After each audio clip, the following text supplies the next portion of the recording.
사랑이 많으신 아버지 하나님, 이 시간 저희가 주님의 앞에 나왔습니다. 주님께 예배하기 위하여 주님 앞에 나왔습니다. 이 시간 저희의 예배를 받아 주시옵소서. 지금 드리는 예배가 온전히 하나님께만 영광 드리는 예배 될 수 있도록 축복하여 주시옵소서. 예수 그리스도 이름으로 간절히 기원합니다. 아멘. 교동문 800장 세 천사의 기별. 또 보니 다른 천사가 공중에 날아가는데 땅에 거주하는 자들 곧 모든 민족과 종족과 방언과 백성에게 전할 영원한 복음을 가졌더라. 그가 큰 음성으로 이르되 하나님을 두려워하며 그에게 영광을 돌리라. 이는 그의 심판의 시간이 이르렀음이니 하늘과 땅과 바다와 물들의 근원을 만드신 이를 경배하라 하더라. 또 다른 천사 곧 둘째가 그 뒤를 따라 말하되 무너졌도다 무너졌도다 큰 성 바벨론이여 모든 나라에게 그의 음행으로 말미암아 진노의 포도주를 먹이던 자로다 하더라. 또 다른 천사 곧 셋째가 그 뒤를 따라 큰 음성으로 이르되 만일 누구든지 짐승과 그의 우상에게 경배하고 이마에나 손에 표를 받으면 그도 하나님의 진노의 포도주를 마시리니 그 진노의 잔에 섞인 것이 없이 부은 포도주라. 거룩한 천사들 앞과 어린 양 앞에서 불과 유황으로 고난을 받으리니 그 고난의 연기가 세세토록 올라가리로다. 짐승과 그의 우상에게 경배하고 그의 이름표를 받는 자는 누구든지 밤낮 쉼을 얻지 못하리라 하더라. 성도들의 인내가 여기 있나니 그들은 하나님의 계명과 예수에 대한 믿음을 지키는 자니라. 또 내가 들으니 하늘에서 음성이 나서 이르되 기록하라. 지금 이후로 주 안에서 죽는 자들은 복이 있도다 하시매 성령이 이르시되 그러하다. 그들이 수고를 그치고 쉬리니 이는 그들의 행한 일이 따름이라 하시더라.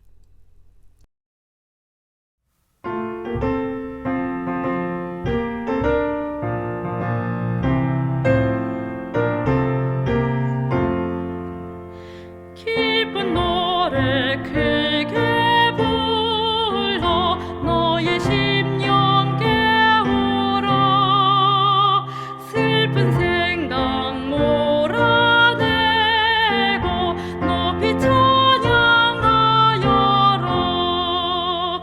주의 돌보시는 사랑 우리 항상 지키고 주의 부드러운 음성 우리 가르치시네.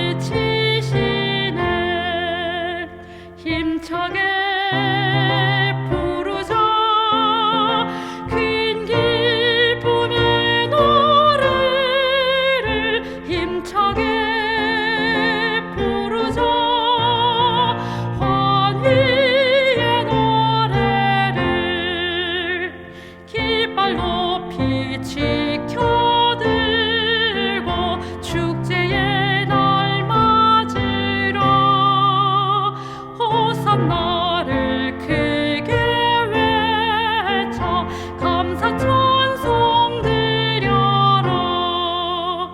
모든 생각 위로 향해 구주 영광 노래해. 구원하신 귀한 사랑 길이 송축하리라. 힘차게 부르자 큰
먼저 하나님의 말씀 요한계시록 14장 6절로 7절의 말씀을 읽겠습니다.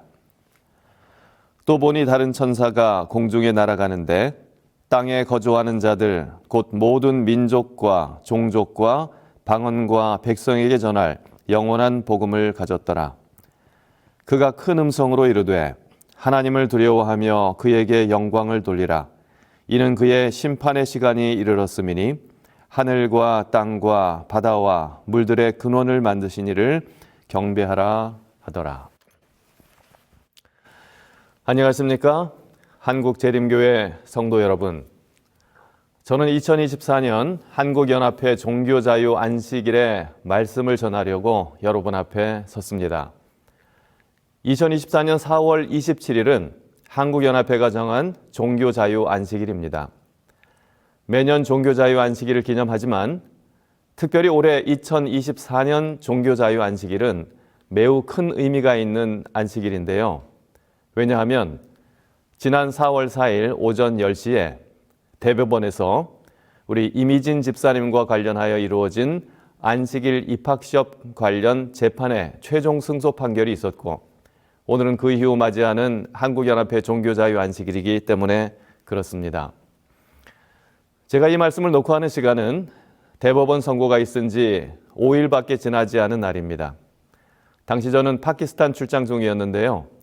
아직도 제 카톡으로 전해진 승소했다는 메시지를 처음 받고 흥분되었던 기억이 너무나도 생생합니다. 여러분은 어떠셨습니까?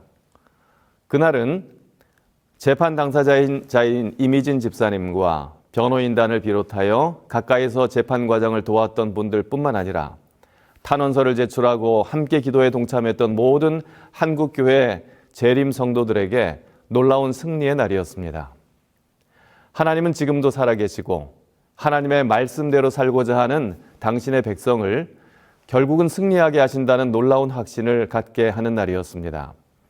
다시 한번 이번 재판의 시작부터 마지막까지 함께 하신 하나님께 감사와 영광을 돌립니다. 또한 기도와 후원으로 동참해 주신 모든 성도님께도 이 시간을 빌어서 감사의 인사를 드립니다.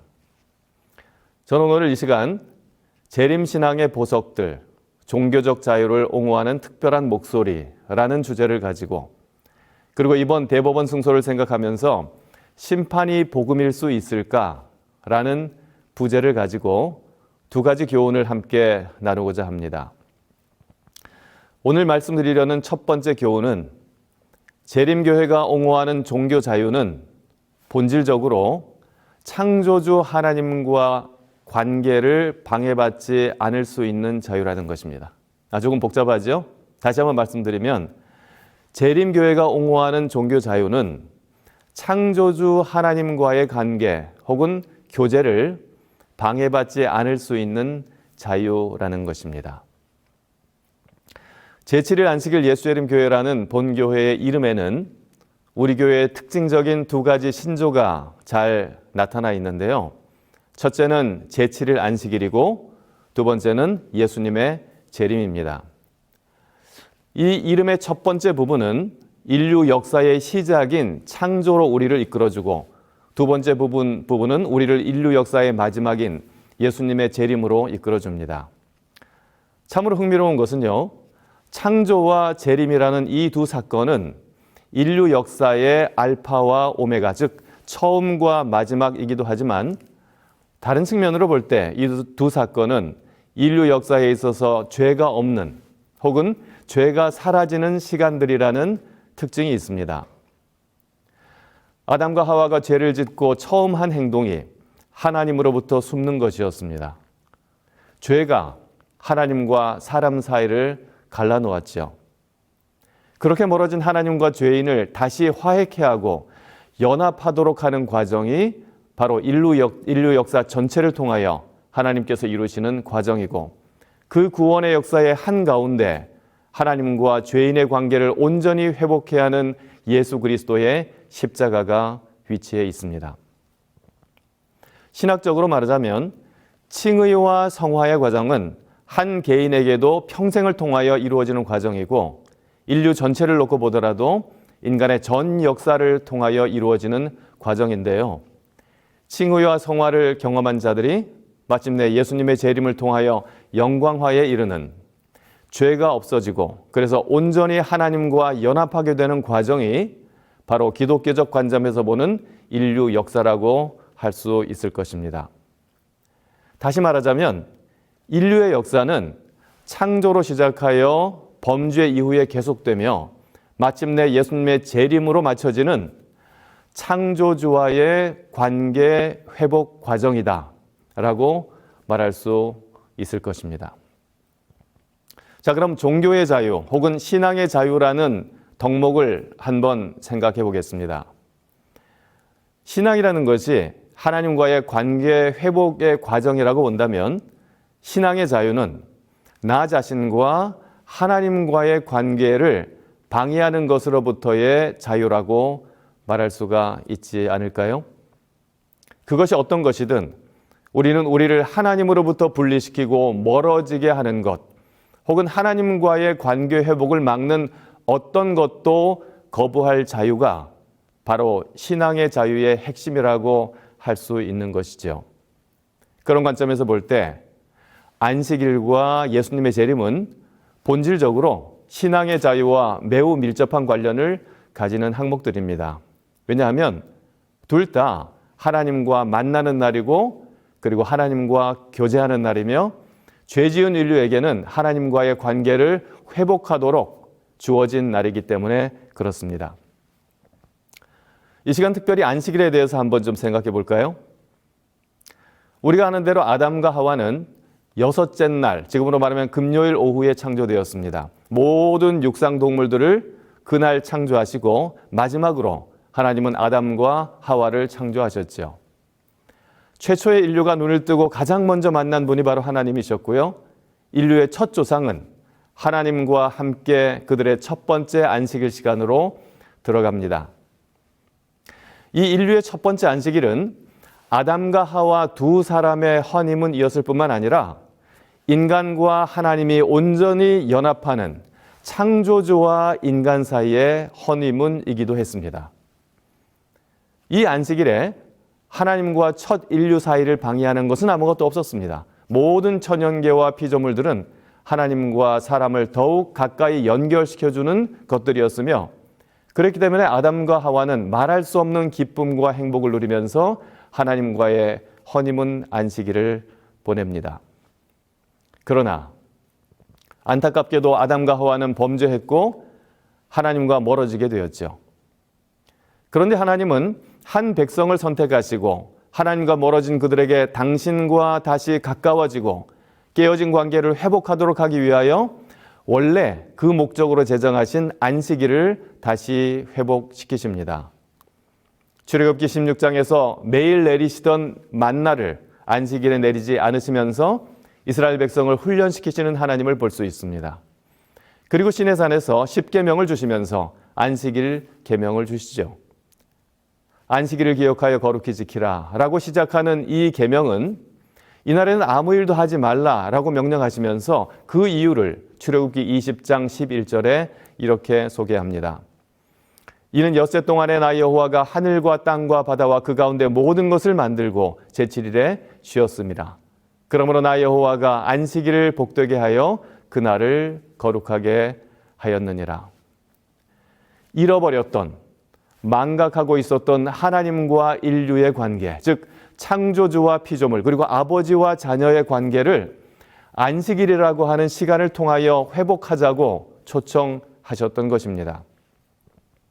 10계명의 넷째 계명은 안식일은 쉬는 날인데 그 쉬는 목적이 하나님과의 관계 회복을 위한 것이라고 분명히 말해주고 있는 것입니다.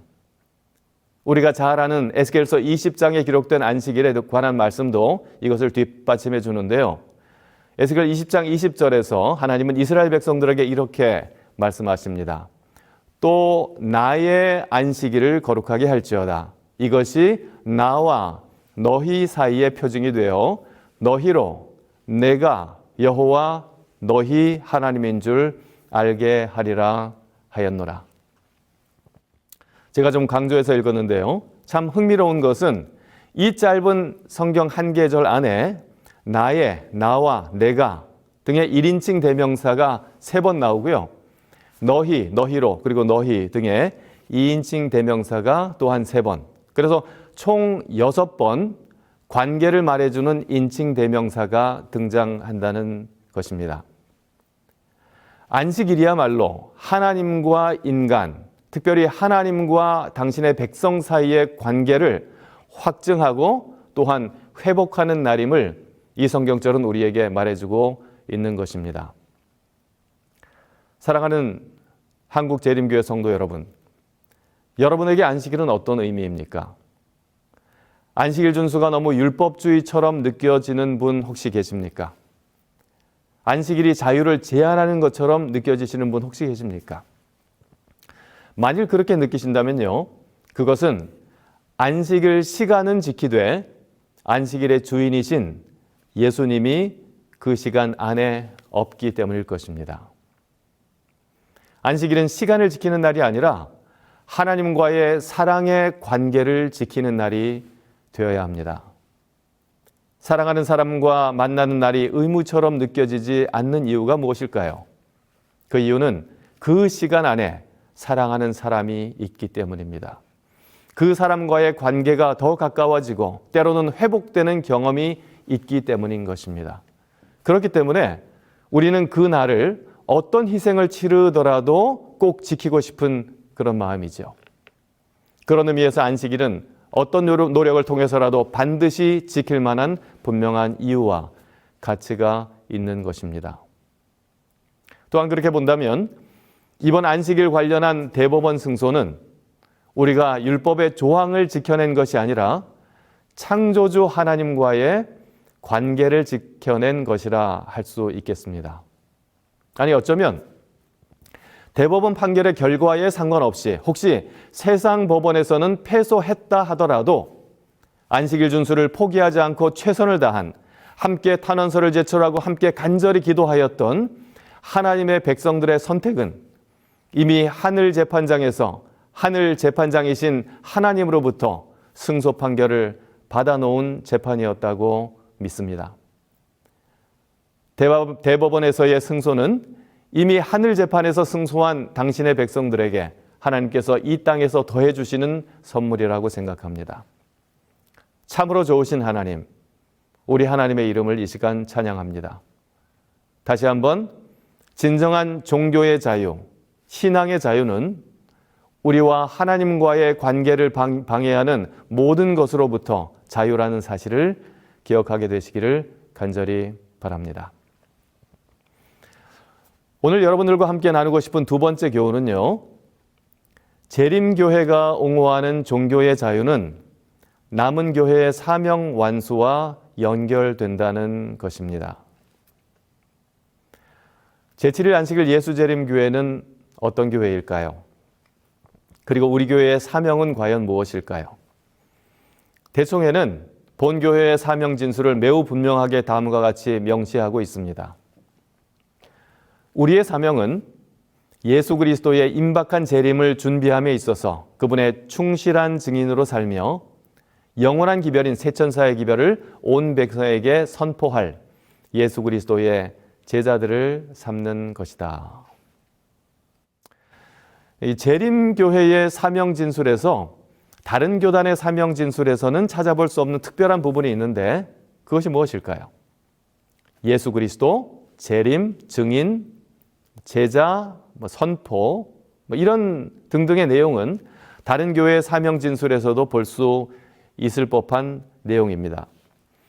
그러나 재림교회 사명 진술에서만 볼 수 있는 부분이 있다면 그것은 세천사의 기별인데요. 우리가 아는 대로 세천사의 기별이 기록된 요한계시록 14장 6절에서 12절은 이렇게 시작됩니다. 6절과 17절은 이렇게 말합니다. 또 보니 다른 천사가 공중에 날아가는데 땅에 거하는 자들 곧 여러 나라와 족속과 방언과 백성에게 전할 영원한 복음을 가졌더라. 그가 큰 음성으로 가로되 하나님을 두려워하며 그에게 영광을 돌리라. 이는 그의 심판하실 시간이 이르렀음이니 하늘과 땅과 바다와 물들의 근원을 만드신 이를 경배하라 하더라.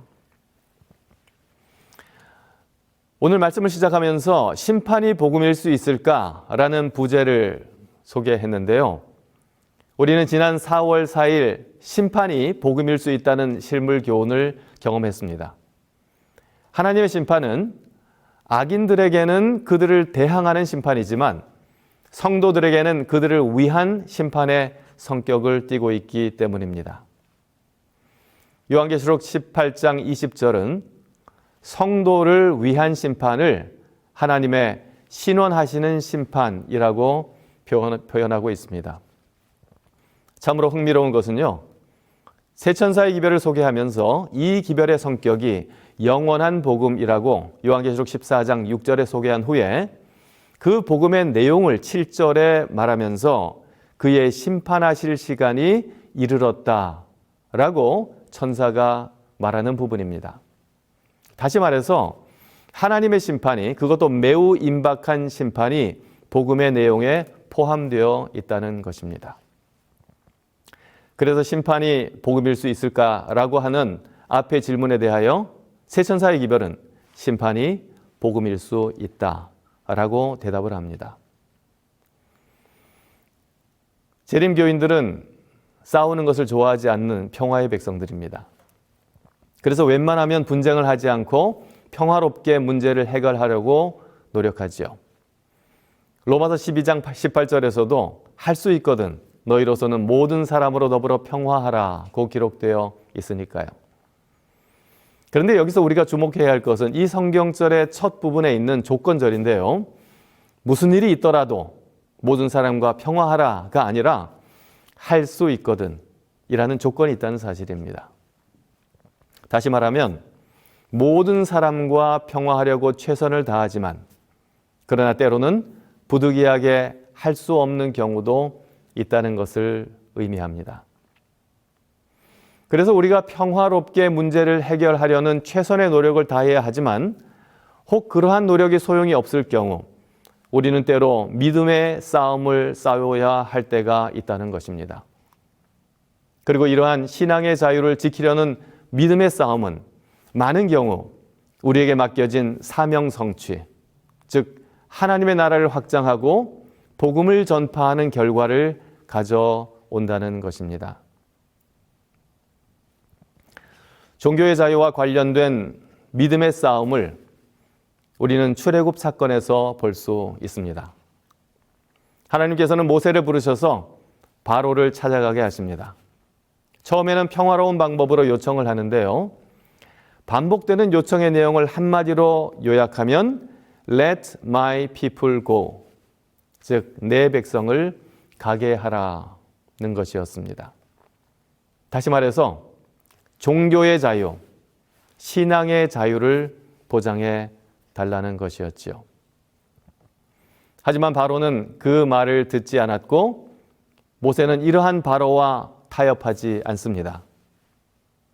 하나님은 1심, 2심이 아니라 10재앙을 통해서 10심 재판을 하심으로 바로에게 패소 판결을 반복해서 내리십니다.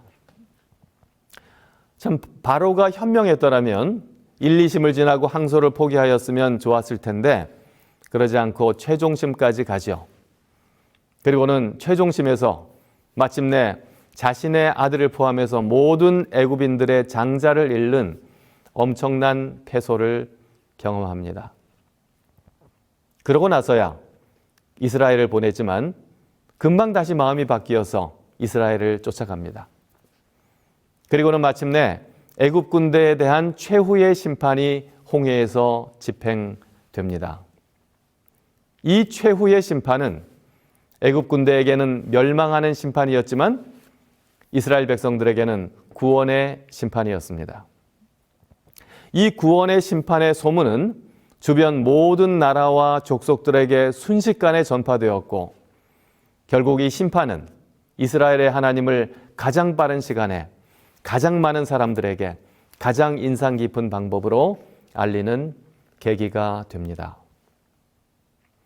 하나님은 당신의 심판의 행위를 통하여 당신의 백성 이스라엘에게 주신 사명을 이루고 계셨던 것입니다. 이런 비슷한 예는 성경에 많이 있습니다. 다니엘과 세 친구도 그랬죠. 그들은 종교의 자유, 양심의 자유를 위해 최선을 다해 평화롭게 해결하려고 노력했고, 그것도 되지 않았을 때에 그들은 믿음의 싸움을 싸웠습니다. 에스더와 모르드게도 마찬가지였죠. 이렇게 하나님의 백성들이 믿음의 싸움을 싸웠고, 하나님은 그들에게 놀라운 승리를 경험하게 하셨으며, 그 결과 왕과 많은 고관들은 물론 그들의 관할하에 있는 수많은 사람들에게 살아계신 하나님을 알리는 놀라운 계기가 되었다는 것입니다.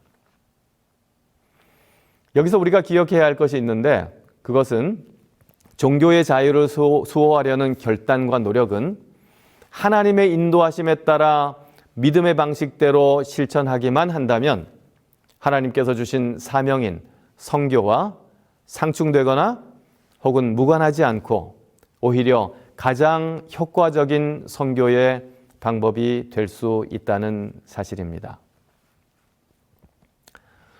며칠 전 식사 시간에 한 장로님으로부터 이런 말씀을 들었습니다. 대법원 승소 판결이 있고 바로 맞은 안식일이었는데요. 교회에서 길거리 선교를 나갔다고 합니다. 지나가는 사람들에게도 전도지를 나누어 주고 주변 상가도 방문을 했는데, 한 상가 주인이 재림교회 전도지인 것을 알고 대법원 승소 판결에 대한 기사를 보았다라고 하면서 긍정적인 관심을 보여주었다고 하는 것입니다. 신앙의 자유를 지키려는 공개적인 노력이 선교와 어떻게 연결되며 긍정적인 영향을 미칠 수 있는지를 보여주는 단적인 예라고 할 수 있을 것입니다. 재림교회 성도 여러분, 우리는 우리 스스로를 남은 무리라고 말합니다. 그리고 그 근거를 요한계시록 12장 17절에서 찾는데요. 그 내용은 이렇습니다. 용이 여자에게 분노하여 돌아가서 그 여자의 남은 자손, 곧 하나님의 계명을 지키며 예수의 증거를 가진 자들과 더불어 싸우려고 바다 모래 위에 섰더라.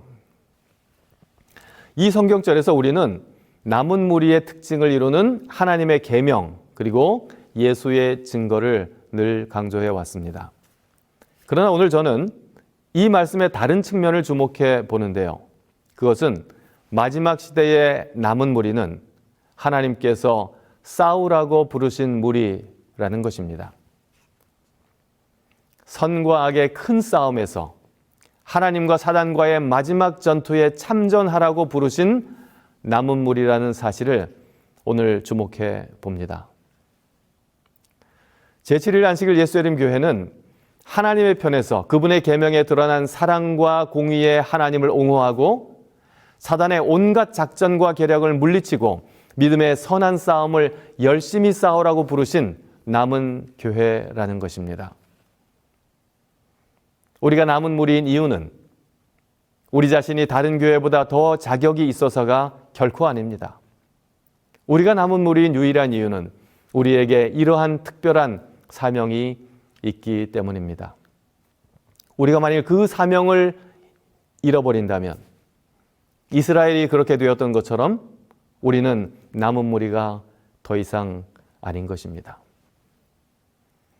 이런 측면에서 볼 때 재림교회의 진정한 선교는 사람들에게 부담 없는 그리고 듣기 좋은 말을 해주는 것이 아니라 진리 위에 굳게 서서 신앙의 자유를 위하여 믿음의 선한 싸움을 싸우는 것입니다. 세 천사의 기별도 같은 메시지를 우리에게 주고 있는데요. 첫째 천사의 기별은 한 천사가 긴급하게 하늘을 날아가면서 큰 소리로 다가올 전쟁과 하나님의 심판을 알리는 경고의 메시지를 전하는 것처럼 들립니다. 하나님의 심판이 가까웠으니 당장 창조주 하나님을 경배함으로 하나님의 편에 서라고 초청하는 것입니다. 마지막 싸움이 시작된 것이죠. 둘째 천사는 하나님을 노골적으로 대적하던 바벨론이 무너졌다라고 선고합니다. 바벨론의 멸망은 시간적으로는 앞으로 다가올 사건이지만 이미 그 무너짐이 결정된 전쟁이라고 선포하는 것입니다. 그러므로 하나님의 백성들은 싸움의 결과를 염려할 필요가 전혀 없고 단지 하나님 편에 굳게 서서 이 싸움에 참여하면 된다고 말하는 것입니다. 셋째 천사의 기별은 하나님의 형상을 버리고 짐승의 표를 받는 그러한 일을 하지 말라고 경고를 합니다. 이러한 모든 것들이 우리로 하여금 하나님과의 온전한 관계를 갖지 못하게 하는 사단의 전략이며 바벨론에서 나오고 그리고 짐승의 표 받기를 거부하여 하나님 편에서 믿음의 싸움을 싸우겠다는 결연한 선택이야말로 마지막 남은 무리에게 주어진 사명을 이루는 것이요 참된 종교의 자유, 신앙의 자유를 수호하는 것이라고 말하고 있는 것입니다. 사랑하는 성도 여러분, 우리가 준비되어 있든지 그렇지 않든지 예수님은 곧 오십니다. 선과 악의 싸움은 곧 맞춰질 것이고 하나님의 승리는 이미 확정되었습니다.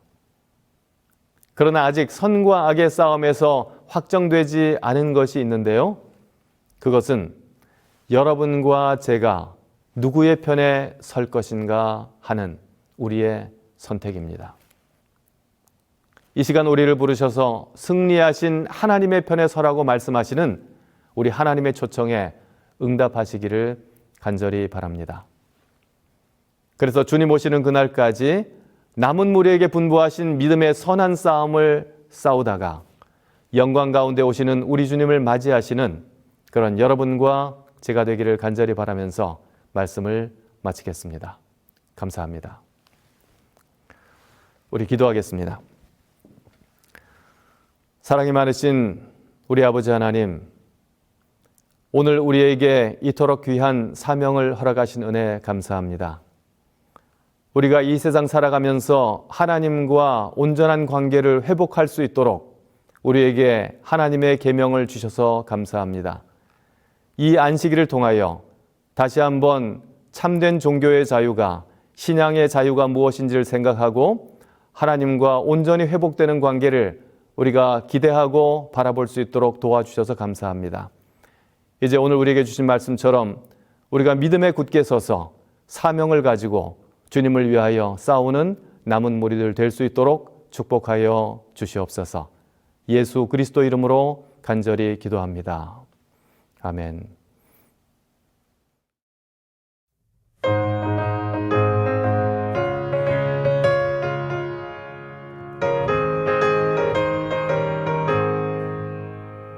주가 주신 약속 위에 굳게 서 영원토록 주를 찬송하리라.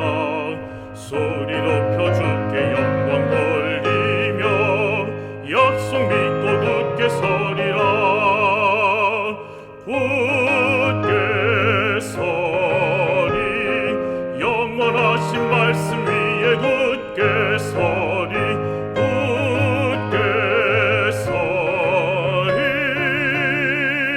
그 말씀 소망 위에 서리라.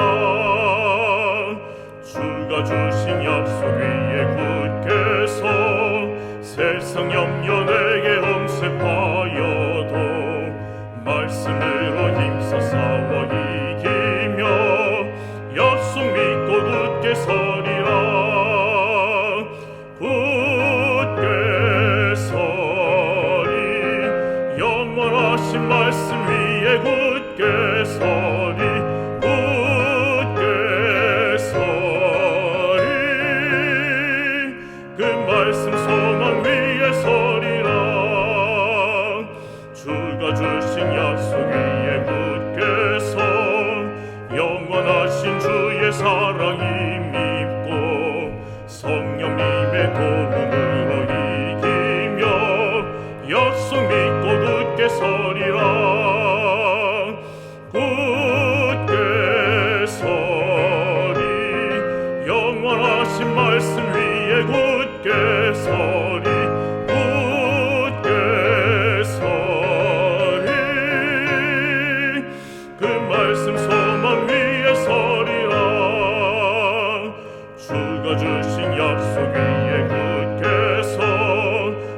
성령 인도하는 대로 행하며 주님 품에 항상 안식 얻으며 약속 믿고 굳게 서리라. 굳게 서리 영원하신 말씀 위에 굳게 서리. 굳게 서리 그 말씀 소망 위에 서리라.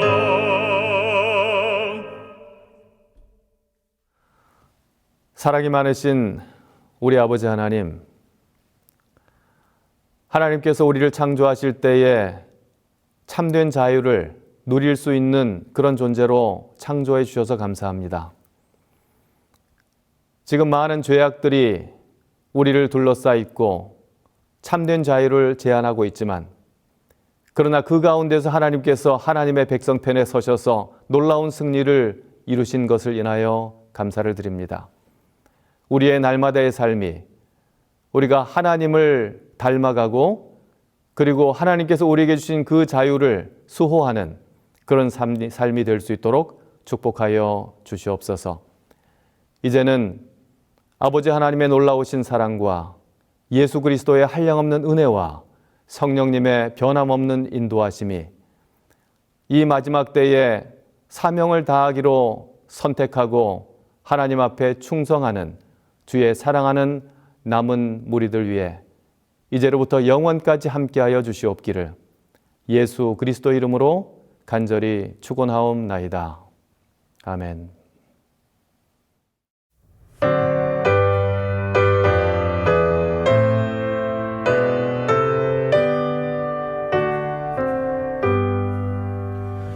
내 주님 오시리 확실히 오시리. 내가 공중에서 주를 만나겠네. 내